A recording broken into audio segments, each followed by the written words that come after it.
15.5 বছর ঘরে থাকি নাই, আর শেষ 15 দিন যেই ঘরে ছিলাম,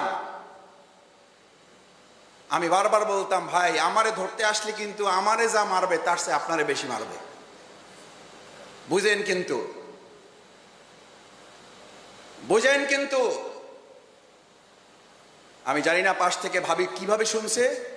ভাই জবাব দেওয়ার আগে ভাবি তার পাশ থেকে, জানালার পাশ থেকে, দরজার পাশ থেকে বলছে, ভাই আপনার ভাই কি করবে জানি না,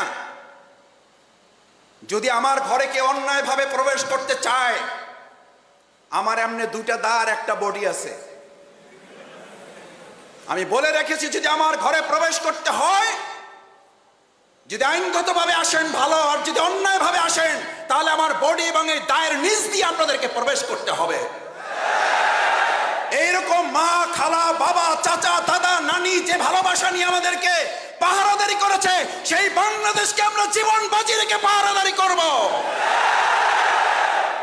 আমাদের মীর মুগ্ধ আবু সাঈদ এবং আমাদের এই শাফি আলিফদের মতো আমরা আরেকবার জীবন দেব, কিন্তু বাংলাদেশ নিয়ে আর কাউকে সিনেমিনি খেলতে দেওয়া হবে না, আর চাঁদাবাজি রাজত্বে বাংলাদেশ ফিরবে না, হলে এবং বিশ্ববিদ্যালয় সন্ত্রাসের রাজত্ব আর চলতে দেওয়া হবে না।